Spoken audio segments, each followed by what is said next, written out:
మనం వివేకానంద రెడ్డి గారి హత్య గురించి మాట్లాడితే వారు ఆస్తుల గురించి మాట్లాడతారు. మనం ఆస్తుల గురించి మాట్లాడితేనేమో వారు వివేకానంద రెడ్డి గారి హత్య గురించి మాట్లాడతారు. సో దీని మీద మేము పెద్దగా క్లారిటీ ఇవ్వాల్సినటువంటి పని లేదు. ఎందుకంటే గతంలో ఈ ఆస్తుల విషయం మీద మా ప్రసాద్ రెడ్డి, రాజమౌళి ప్రసాద్ రెడ్డి గారు మాట్లాడారు. అది చూస్తే తెలుస్తుంది. వివేకానంద రెడ్డి గారి హత్య కేసు సంబంధించినటువంటి దాంట్లో అవినాష్ రెడ్డి గారు కూడా చాలా వివరంగా చెప్పారు. ఇవన్నీ పక్కన పెడితే జగన్మోహన్ రెడ్డి గారిని నమ్ముకొని ఉన్నటువంటి కోట్లాది మంది ప్రజలు ఈ రాష్ట్రంలో ఉన్నారు. లక్షలాది మంది వైఎస్ఆర్ కాంగ్రెస్ పార్టీ కార్యకర్తలు ఉన్నారు. దయచేసి మా తాలూకా మా పార్టీ కార్యకర్తల మాటగా, వైఎస్ఆర్ కాంగ్రెస్ పార్టీ నాయకత్వం మాటగా మరొకసారి మీ ద్వారా వారికి చెప్తా ఉన్నా, మీరు దయచేసి మీ రాజకీయ అవసరాల కోసం జగన్మోహన్ రెడ్డి గారి తాలూకా వ్యక్తిత్వ హననాన్ని పాల్పడకండి. కేవలం జగన్మోహన్ రెడ్డి గారి తాలూకా క్యారెక్టర్ అసాసినేట్ చేసి తద్వారా రాజకీయంగా లబ్ధి పొందుదాం అనేటువంటి, ఎవరికో రాజకీయంగా లబ్ధి పొందుదాం అనేటువంటి ప్రయత్నం మానుకోండి. మీరు అనేక సందర్భాల్లో అనేక రకాలుగా జగన్మోహన్ రెడ్డి గారి మీద చేస్తున్నటువంటి ఆరోపణల మీద మేము కూడా గ్రామాల్లోకి వెళ్ళినప్పుడు, ప్రజల్లోకి వెళ్ళినప్పుడు కార్యకర్తల నుంచి మా దగ్గర కూడా విపరీతమైనటువంటి ఒత్తిడి వస్తూ ఉంది. ఎందుకు ఇలా అని మేము కూడా ఓపిక పట్టి ఊరుకున్నాం.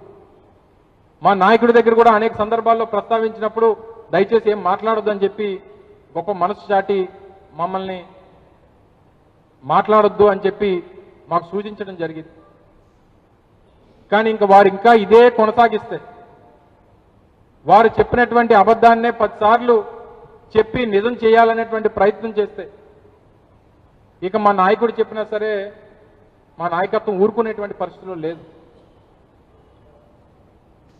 గట్టిగా సమాధానం చెప్పాలనేటువంటి భావంతోనే నాయకత్వం అంతా కూడా ఉంది.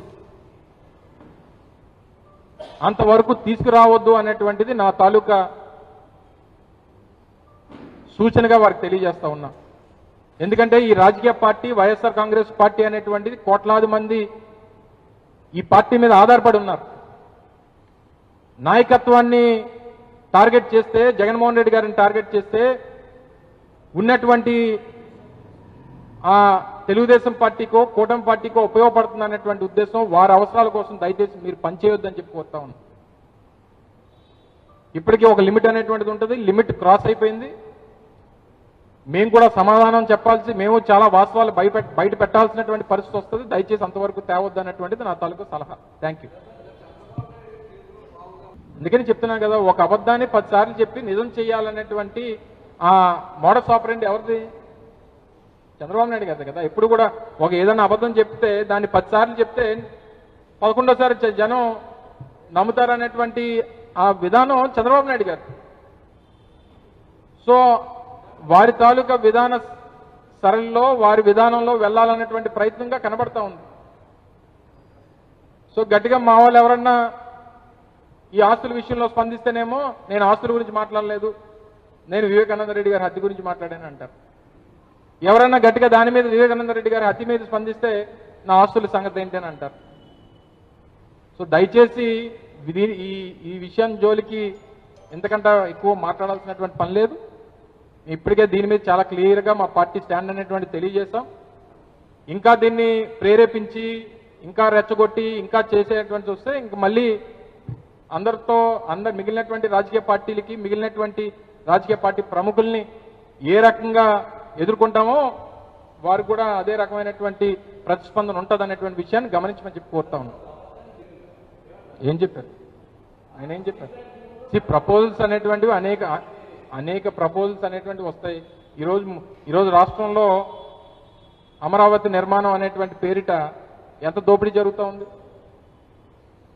ఓన్లీ డిజైన్ల కోసం 450 కోట్ల రూపాయలు, ఓన్లీ డిజైన్ల కోసం. అమరావతి అనేటువంటిది ఒక ఏటీఎం లాగా చంద్రబాబు నాయుడు గారు వాడుకునేటువంటి ప్రయత్నం చేస్తూ ఉన్నాడు. ఇది నేను చెప్పినటువంటి మాట కాదు. ఇప్పుడు వారికి పార్ట్నర్గా ఉన్నటువంటి దేశ ప్రధాని నరేంద్ర మోడీ గారు చెప్పినటువంటి మాట. సో మాకున్నటువంటి చిత్తశుద్ధి ఏ ఒక్క సామాన్యుడిని ఇబ్బంది పెట్టకూడదు అనేటువంటి ఆలోచనతో అనేక ఆలోచనలు జరుగుతూ ఉంటాయి ప్రభుత్వంలో. So with in the 4 walls జరిగేటువంటి ఆలోచనల్ని మేము బయటకు వచ్చి ఏది పడితే అది మాట్లాడతామంటే మాట్లాడిన వాళ్ళ తాలూకు విజ్ఞతకు వదిలేస్తూ ఉన్నాం.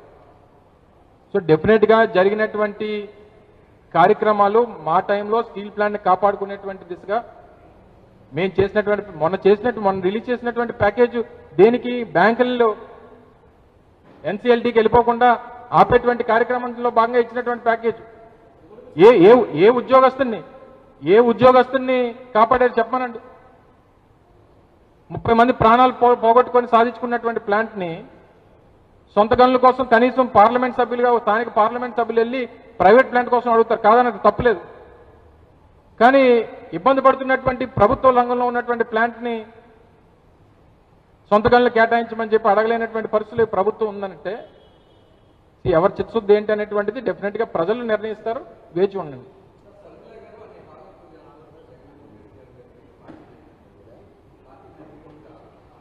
గత కొన్ని రోజులుగా వడ్డీ వారిస్తున్న అసత్య కథనాలను చూస్తుంటే మనసుకు చాలా చాలా బాధ అనిపిస్తుంది, కష్టం అనిపిస్తుంది. ఈ రోజు ఏదో ఒక సామెత ఉంది, పచ్చకామెళ్ళ వానికి అంతా పచ్చగా కనిపిస్తుందట. గత 2 సంవత్సరాల కిందట జరిగిన నా కారు యాక్సిడెంట్ను ఈరోజు నా కొడుకు ముడిపెట్టి అదో కథ అడుగుతున్నారు. నా మనవ దగ్గరికి పోతే అదో కథ. ఈరోజు షర్మిలమ్మ నా కూతురే కాదంటున్నారు, ఇదో కథ. అడ్డం పెట్టుకుని రాజకీయ ప్రయోజనాల కొరకు ఇంతగా దిగజారాలన్నా, ఇంత నీతిమాలిన సిగ్గుమాలిన మాటలు కథలు అల్లాలన్నా, ఒక వ్యక్తి క్యారెక్టర్ అసాసినేషన్ ఇంతగా చేయాలన్నా చాలా బాధాకరంగా అనిపిస్తుంది, జుగుప్సాకరంగా అనిపిస్తుంది, అవమానకరంగా అనిపిస్తుంది. మరి వారికి ఎట్లా అనిపిస్తుందో నాకు తెలియదు. కుటుంబంలో డిఫరెంట్ ఒపీనియన్స్ ఉండొచ్చు, కానీ అయితే ఆ తల్లికి కొడుకు కాకుండా పోతాడా, కొడుకు అమ్మ కాకుండా పోతాడా, ఓ అన్నకు చెల్లి కాకుండా పోతాడా, ఆ చెల్లికి అన్న కాకుండా పోతాడా? మా పిల్లలను చాలా సంస్కారవంతంగా పెంచాము. డిగ్నిఫైడ్ గా అందరూ హర్షించేటట్టుగా రాజకీయాలు చేయమని కోరుతున్నా. ప్రజలు చూస్తున్నారు, గమనిస్తున్నారు. నా కొడుకుతో డైరెక్ట్ గా ఫైట్ చేయండి. దయచేసి ఏది పడితే అది మాట్లాడొద్దు, ఏది రాయాలనుకుంటే అది రాయొద్దని మనవి. ఈ మధ్య రాసిన లెటర్లు 2 లెటర్లు నేను రాసినవే. ఫేక్ లెటర్స్ రాయాల్సిన అవసరం నా కొడుకు లేదు. ఇలాగే క్యారెక్టర్ అసాసినేషన్ చేస్తే నేను డెఫమెంట్ సూట్ వేయాల్సి వస్తుంది. అదే పరువు నష్టం దావా.